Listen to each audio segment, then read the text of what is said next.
Hi, everyone. It's very nice to be here.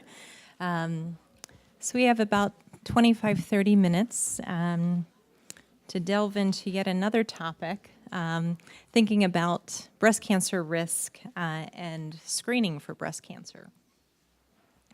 So I just wanted to start off and talk a little bit about the epidemiology of breast cancer.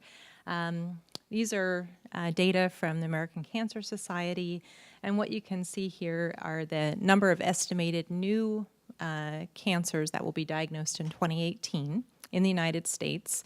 And you can see that among women, over 260,000 new cases of breast cancer, making up about 30% of all cancers, will be diagnosed this year. But if we look at the mortality statistics, so who actually, dies of cancer and what type of cancer did they die from, you can see that in both men and women, lung cancer is the number one killer from cancer. But breast comes in at number 2. And this number, 40,000 deaths per year, roughly, has been pretty stable over quite some time. And so this is looking at sort of what we've seen over the past several decades, going back to the mid-1970s. And what you can see is that among white women in the U.S., incidence rates have been highest in this ethnic group, with, in the past 10 years or more, there's been a relative plateauing of the number of new breast cancer cases. But we've definitely seen among Black women, an increase over time in the new cases of breast cancer, very similar now to what we see among white women. And these numbers are higher than among what we see with Asians as well as Hispanics. But this is something that we've seen for a long time, in that there's definitely a disparity with who survives breast cancer. So you can see that Black women in the United States definitely have the highest mortality rate from breast cancer. You can see that among all groups over the past, again, several decades, that these sort of curves are declining. But, it's interesting. I think for a long time we thought that this was all due to, a lack of access to screening, a lack of access to care among African American women. But more recently, definitely understanding that there are biologic differences in breast cancer, and that Black women are unfortunately more likely to get aggressive variants of breast cancer, and that is at least partly explaining this. So when you think about what are the risk factors for breast cancer, this is sort of a very, very long list of potential risk factors. And they're really divided into sort of 3 major categories. Those risk factors that substantially raise risk more than 4-fold, those that raise it somewhere in the 2 to 4-fold range, and then those risk factors that are sort of more modest, so less than, more than sort of the average woman, but less than 2-fold of an increase in risk. So certainly the most important risk factors are age. Breast cancer is a disease that we see with increasing frequency as a woman ages. So definitely being older than 65 as opposed to less than 65. We know that patients who have genetic risk for breast cancer, for example, we'll talk a little bit more about that, but definitely those patients are at a far higher risk for developing breast cancer. In some families, there's a lot of breast cancer, potentially other cancers, and they get genetic testing, those patients, and we don't find any identifiable reason, any genetic reason for that. So we know, though, that just having a family history, certainly when there are 2 or more first-degree relatives diagnosed with breast cancer, that really increases risk. Any early onset breast cancer, breast cancer less than 40 is uncommon, and when we see that, that is definitely a marker for, a high-risk individual and really for her family as well. A lot of the other risk factors relate to lifetime estrogen exposure. So we know that typically a woman is exposed to higher levels of estrogen from the time she first has her period until she goes into menopause. And so anything that lengthens that duration of higher estrogen levels is a risk factor. So if you have your period at a younger age, that's a risk factor. If you go into menopause at an older age, that's a risk factor.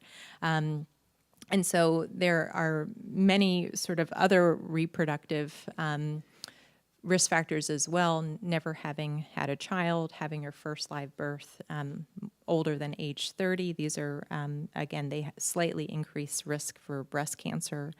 We're going to talk a little bit about breast density when we talk about screening, but definitely when we do mammograms, different women will have different densities of their breasts, and that definitely correlates with risk. There's some other lifestyle things like alcohol consumption that can lead to higher circulating estrogen levels, and that can be a risk factor, as well as obesity, and it's the same thing. It leads to higher circulating estrogen levels. So when we think about sort of the genes associated with breast cancer, for a long time we've really focused on BRCA1 and BRCA2. But more recently, in the last 4 or 5 years, we've started to test for many more genes in some of our patients and families where there's, multiple cases of breast cancer, early onset breast cancers. And there are many, many genes that can confer elevated risk of breast cancer beyond BRCA1 and beyond BRCA2. And you can see that BRCA1 and 2, these are ones that they're not very common, but they are associated with higher risk. So the genes up here, BRCA1 and 2 being the big ones, and then these are much rarely encountered, but they are definitely associated with high risk. More of what we're seeing as we're testing more genes is more patients testing positive for some of these more moderate risk alleles.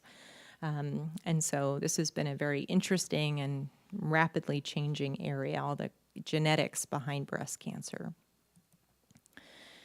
So if we think about the main breast cancer genes, BRCA1 and BRCA2, we first sort of identified that gene, BRCA1, back in 1994. And then BRCA2 came, shortly thereafter. So we knew the sequence of these genes. And very quickly, we actually started seeing cancer genetics clinics popping up, and we started clinically testing patients for breast cancer risk on the basis of whether they had a mutation in one of these genes. And, it's continued to be, even though it's been a long time, I think it's continued to be a subject that's grabbed headlines.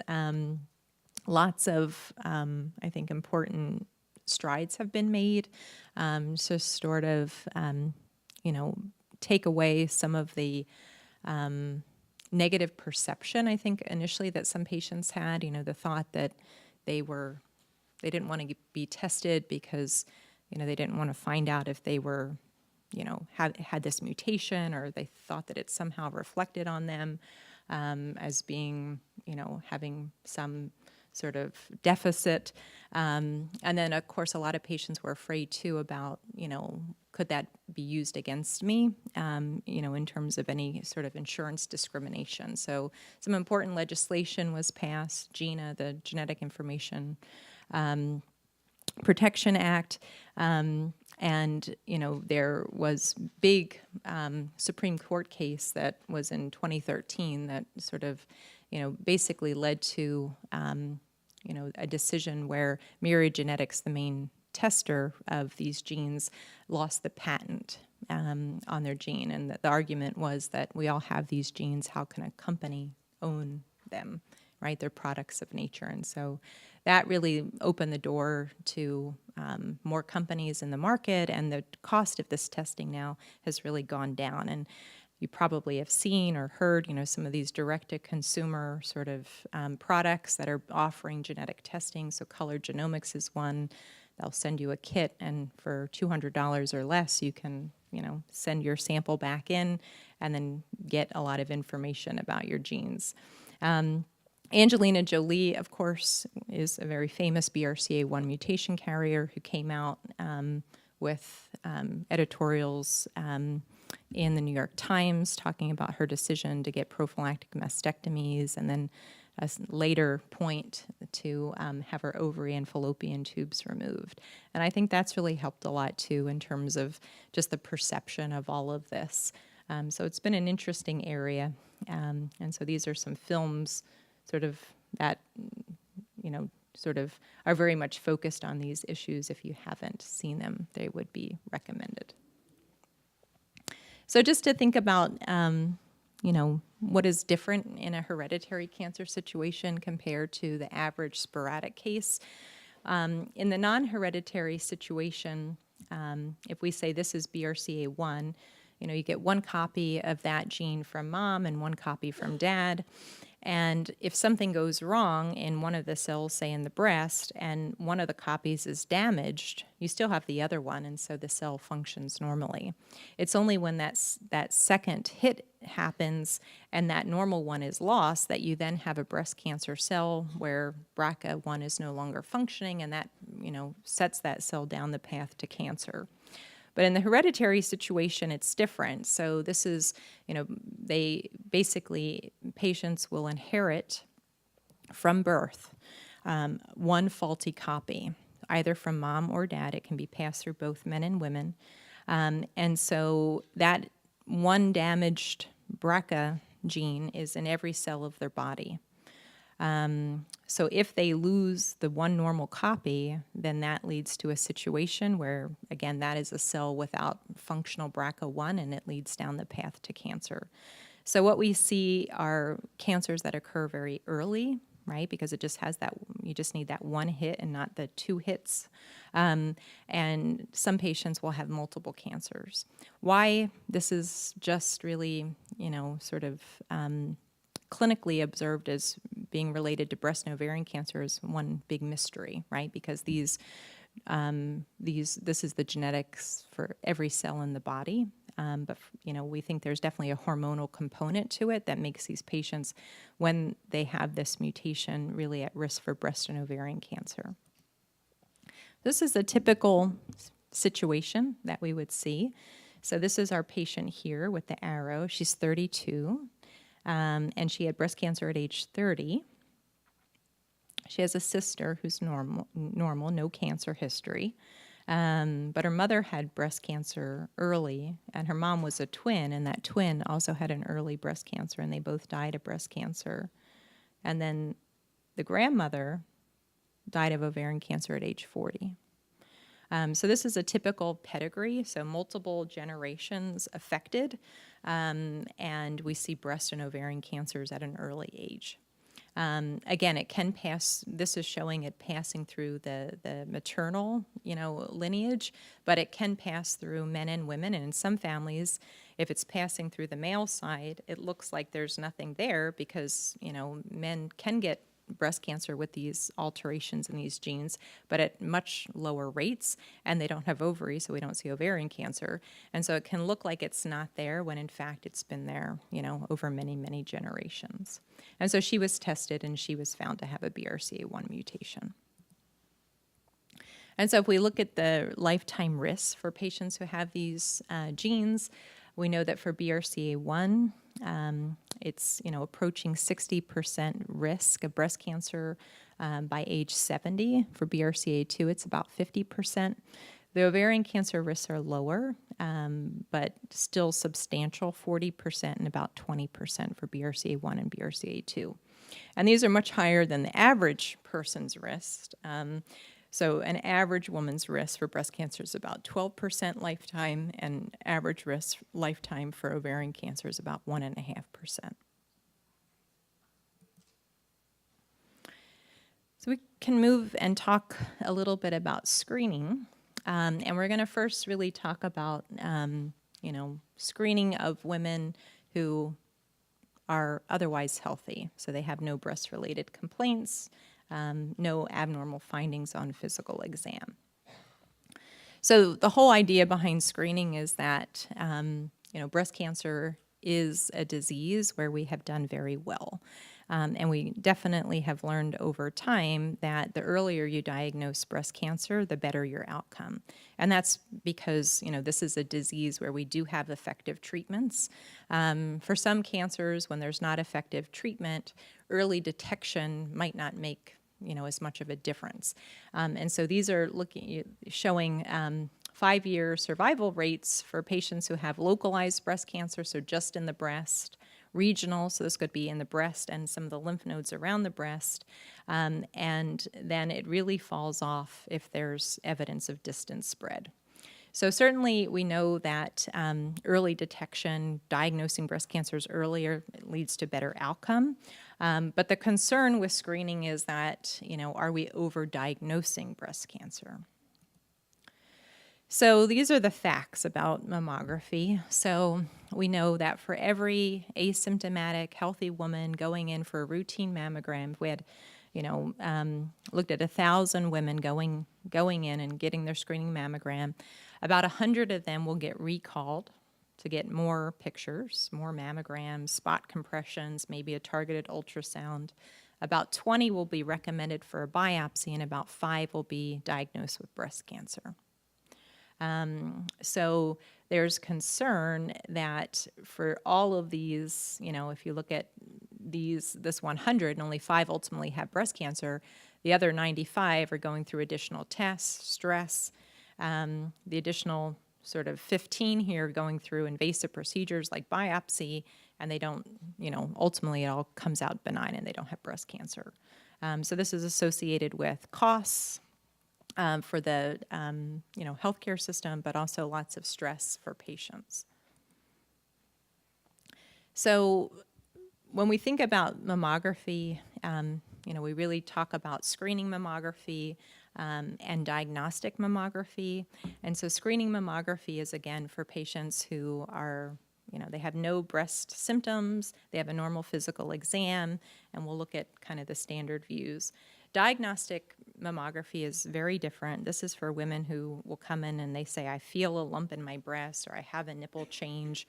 So they are symptomatic, and so they go through a diagnostic workup. A lot of the techniques are the same in terms of the way that the mammograms are done, but this is sort of not what we're talking about here. We're talking about the screening situation. And so when you go in for a mammogram, each breast is basically compressed in 2 views. So the breast is, compressed this way, sort of from top to bottom. And then there's sort of a lateral or side kind of mammogram view where the breast is compressed that way. And the idea is that, if with this view you can tell whether a lesion is on the inside or outside of the breast, and with this view you can tell if it's in the upper part or lower part of the breast. And so with these 2 views of each breast, you can localize, if there is a finding, what quadrant it is. Is it in the upper inner, upper outer, for example. And so this is what a screening mammogram looks like. Say this would be a typical mammogram for a postmenopausal woman, maybe in her 70s. So a lot of the glandular breast tissue has atrophied because there's not as much estrogen stimulation. There's a lot of fatty replacement of the breast. And so this type of mammogram, we can really see small things, little calcium deposits, little masses. But this would be what we might see if we did a mammogram on a 30-year-old. It's just completely dense because there's so much glandular tissue that is really being stimulated by estrogen. And so trying to find little, calcium deposits in here is, of course, very, very challenging. So there's been tremendous controversy and confusion around screening and when should you start and all of this, how frequent it should be.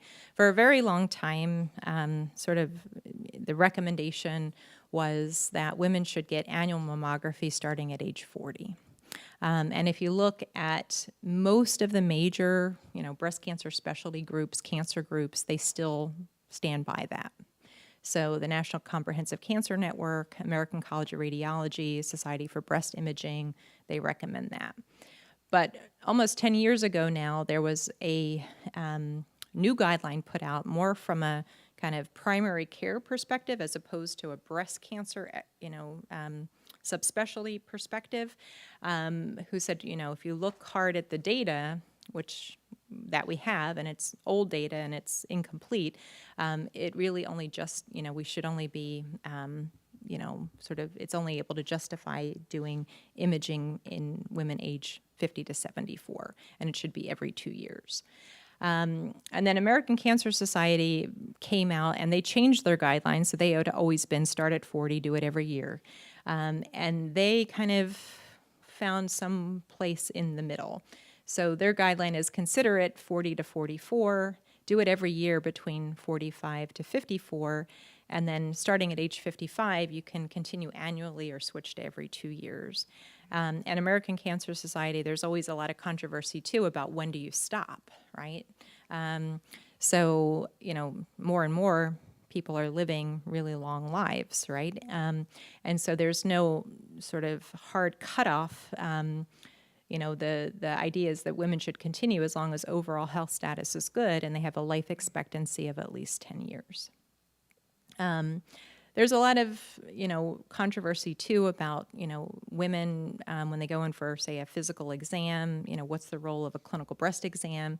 Again, the cancer guidelines still recommend, definitely starting at age 40, that you have a clinical breast exam yearly.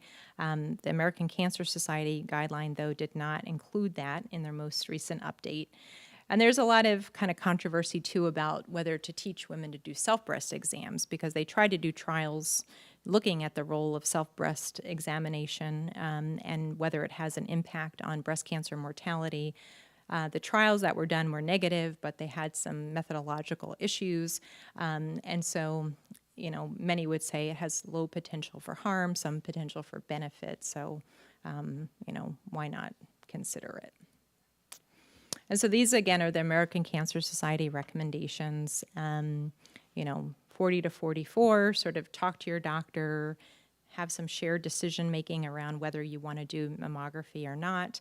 But definitely between 45 to 54, get it every year. And then starting at age 55, again, talk to your doctor about whether you want to stay on an annual screening schedule or every 2 years. And so there are a lot of strong opinions on both sides of this. So some of the people who feel that, we should be screening women less will say, especially in the young women, right? So this is where one of the big changes was, right? From starting at 40 to starting at 40, 45 or 50.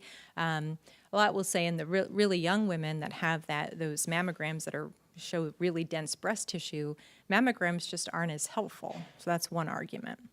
The other argument is that some of the breast cancers that really are the ones that ultimately, threaten the lives of women are super fast growing, and they can pop up in between two, so a woman will have a mammogram that's normal, and before she's due for her next one in a year, she'll have a mass pop up in her breast. And so really, high-grade aggressive breast cancers that have a high death risk associated with them, they are less likely to be picked up by screening mammography.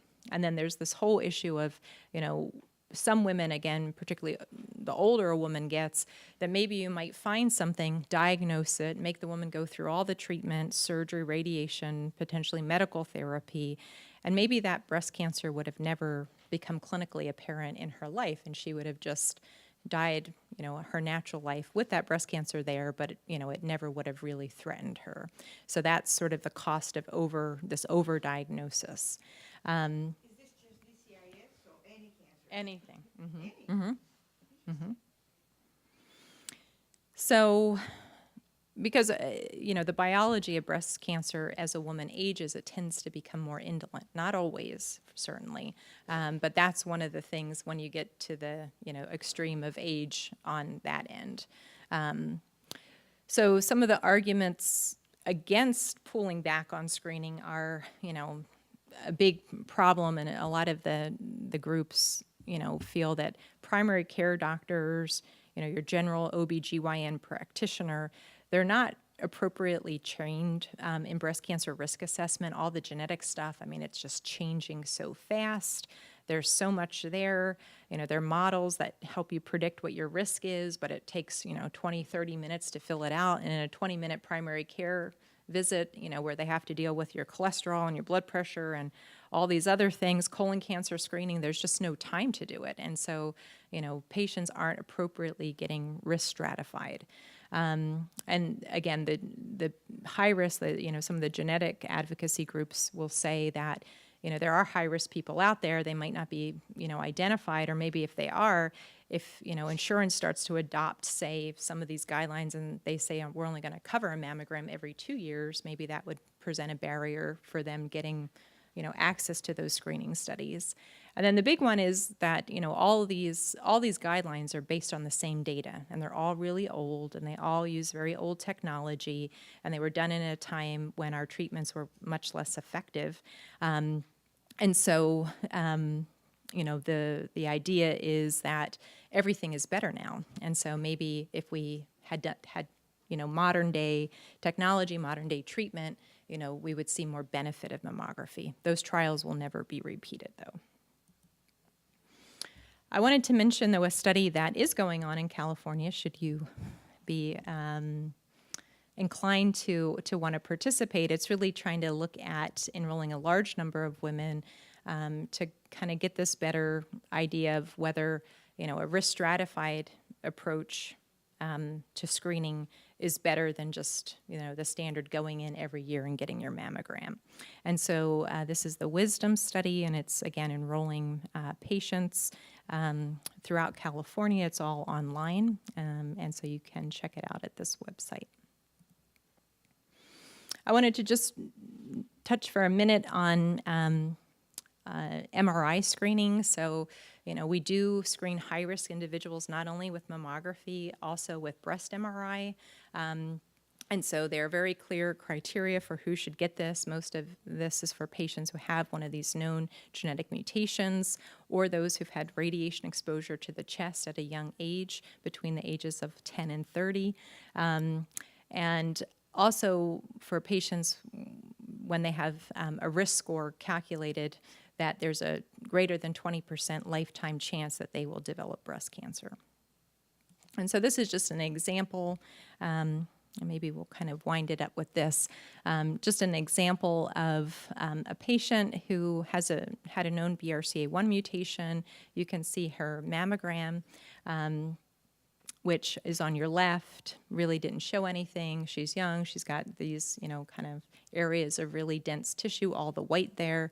But then she has a breast MRI, and you can see that there's this small little tumor kind of hiding in there. And you just, in the same location in her breast, you would never see that. And so definitely MRI finds more cancer, but it also finds more false positives. And so, we think right now it's most, it's best reserved for those at the really high end of risk range. And so I think that, maybe with time as MRI gets better, we may be using it more broadly, but right now it's for defined high-risk groups. I think I'm going to stop there, because if we get into this, we're going to run over.